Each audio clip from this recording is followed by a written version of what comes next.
Goldstein. I'm here today interviewing artist Todd Doney on behalf of Alfa Art Gallery's Summer 2020 Oil and Mixed Media Exhibition Encounters. I'm from Chicago. It's a big thing. You might be able to pick that up when I start talking. People go, where are you from? Oh, yeah. I went to school at the American Academy of Art in Chicago, and I majored in illustration. So I started my career as an illustrator. Along the way, computers became dominant, and I had to make a decision to either try and get in with computer art as illustration, because that's where it was going, or just maybe try and get into gallery art and maybe a little teaching on the side. And I chose that because I just love the feel of painting, you know, the textile factor of getting your hands in there. The computer was a little too sterile for me. Right. So then I hooked up with teaching. I'm full-time associate professor at County College of Morris here in New Jersey. And I have a couple galleries, one in Boonton, New Jersey, the Broadfoot and Broadfoot, and I have one in Colorado, the Pederuski Sportsman Gallery. How did you become interested in art in the first place? What drew you to art? It's kind of funny because I don't remember not being interested in art, and I bet a lot of artists will say that as well. I just remember always drawing. In fact, when I was 3 years old, I won an art competition. I painted Casper the Friendly Ghost. I don't know if I painted, it was probably just a drawing, but I won a rocking horse. So ever since then, it's been like drawing and getting rocking horses is kind of nice. Excuse me. But yeah, my mother and father always pushed, you know, whatever we wanted to do, and I always liked to draw and paint, so I always had things, you know, I always had pencils or markers or watercolors, whatever, so it was really nice. What inspired you to use oil as your medium? Do you prefer it to other mediums like watercolor, like you mentioned? Yeah, it's just I think as growing up, I was doing color pencil, I think every kid, and then crayons and markers. And when I went to school, in high school, we started messing around with acrylic and pastels and other medium. And then when I went to college, I just took a painting class. And back then, I don't think you even used acrylic in the painting classes. It was mostly just oil.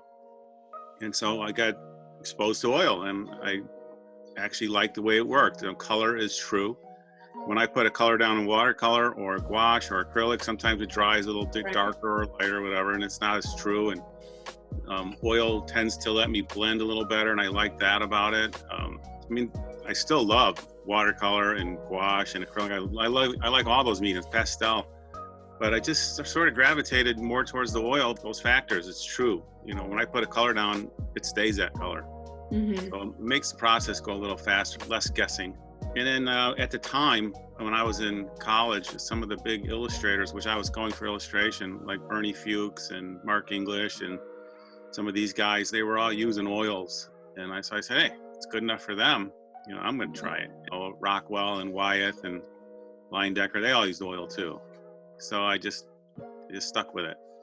So those artists that you just mentioned, Rockwell and some of the more traditional ones, and the illustrators that were more famous while you were learning, would you say those are who you would cite your greatest inspirations are as an artist, or are there other inspirations that you definitely a young me?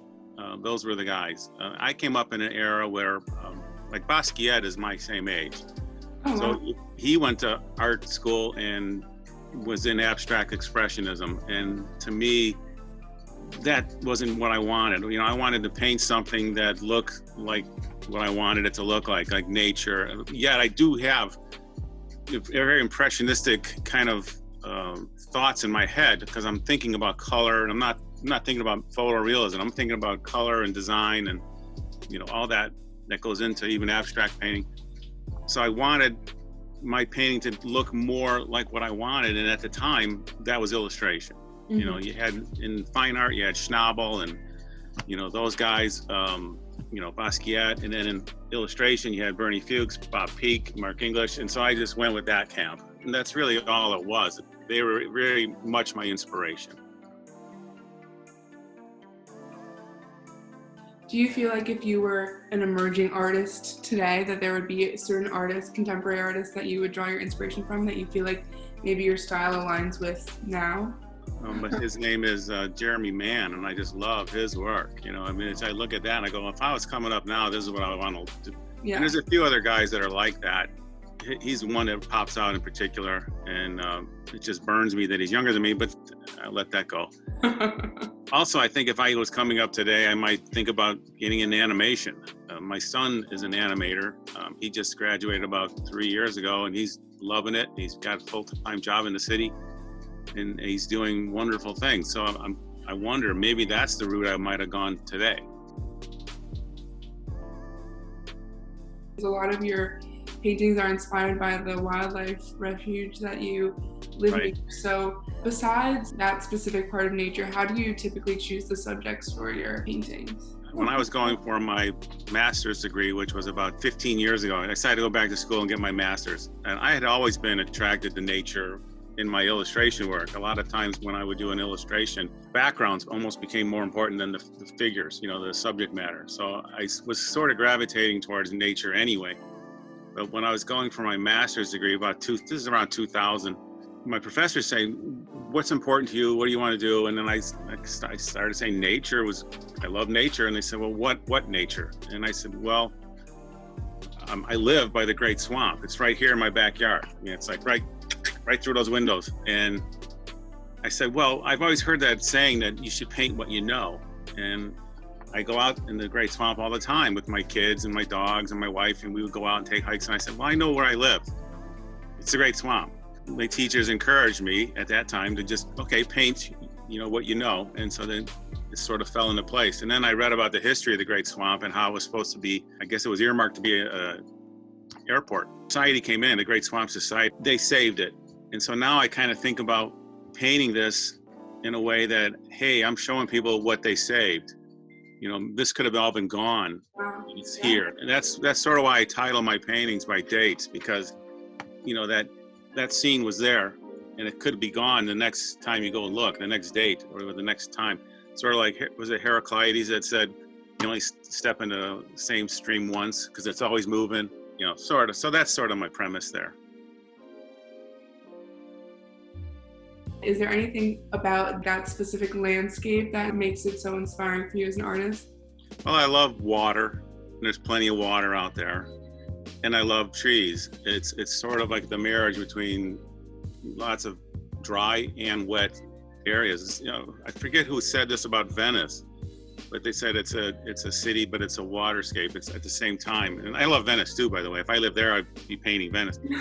But I do like that aspect that there's lots of dry tree land and then there's lots of water. And reflections are wonderful. I love doing the reflections, and I think it sort of busts up the shapes into a nice 2D, the elements and principles of design. It's just boom, lights, darks, reflections, blah, blah, blah.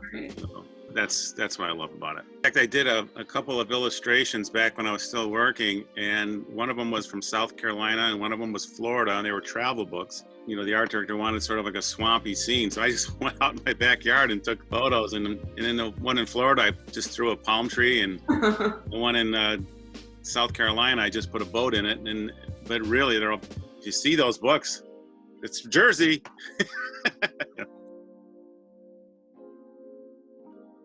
How has your background as a freelance illustrator influenced your overall artistic journey, and your background as a teacher influenced your journey as well? Okay, well, I thought about the illustration one, and I kind of touched on that a little bit. A lot of my influences were first illustrators, but then now I'm moving in towards painting. So a lot of that stayed with me, all those wonderful illustrators. And then when I started looking at fine art painters, I went to American Impressionists and French Impressionists. That time period seemed to just mesh right in with what I was looking at as an illustrator. So a lot of my inspiration now are like Ernest Lawson or Henry Twatchman or Daniel Garber, all the American Impressionists. They're great if you've never seen their work, but I think they're almost better than the French Impressionists. And then that whole time period, again, I tried thinking about this before the interview, and I said, what made me go there? And I think it might have been just the fact that I was into those illustrators from that time period, and it might have done something in me and made me like that particular style or movement. And then teaching is always wonderful because you get kids in there and you look at what they're doing and you steal their work and nobody cares. No, I'm just kidding. No, it's just fun that constant learning and pushing, and it makes you do the same thing. So it's sort of like that work ethic. If I wasn't teaching, I wonder what would I be doing. My ethic is still to try and do new things because I see them coming up with new stuff. Can you tell me a bit more about your background? I see that your client list includes AT&T, Budweiser, Chicago Bears, et cetera, et cetera. Can you tell me a little bit about that work as well? Well, the illustration work, I did work all over the country. I came out to New York originally because at the time we didn't have fax machines, we didn't have computers, of course, even FedEx was in its infancy. So to really go and get jobs, you had to go out and meet people. You had to go beat the pavement. And in Chicago, I had done enough stuff where I felt, well, if I want to really do good in this field, I got to go to New York. So then I just moved out here. I got an agent in New York, and then basically we started working and getting jobs. And I did a lot of book covers, a lot of brochures for sports teams. Anything and anything, whatever people wanted, I'd like to do it. So we did a lot of work for colleges, a lot of work for the pro team, magazine work, design work. Designers had needed artists.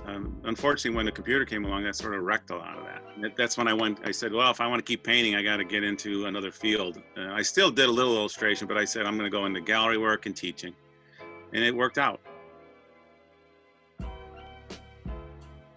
How would you say that your technique in illustration versus painting, how does your technique, your work style, your inspiration, how do they vary between the two types of different work? It's an evolution because as an illustrator, I came up in the 70s and 80s, and that was a time period where certain styles were in effect, and I was trying to emulate that style because everybody at that time was doing, it's hard to say, maybe oil washy kind of paintings where you had lots of wiping and just a different technique. And then as I got into, actually my career started changing even as an illustrator. I started just painting more painterly because a lot of my idols were doing that.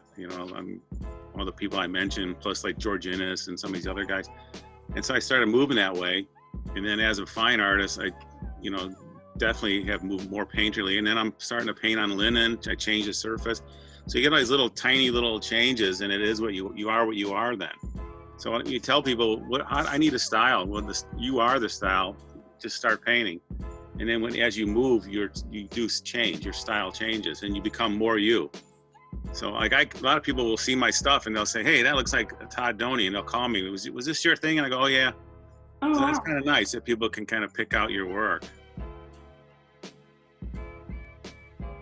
How do you feel like the environments that you're in Chicago versus New Jersey affect the art that you create? Is it the same? Yeah, I thought about that too, and that's a definite yes. Like here's one of my paintings behind me, and in Chicago, it's very farmlandish. You get a lot of flat, there's trees there and there's ponds and stuff, but you got to look around for them.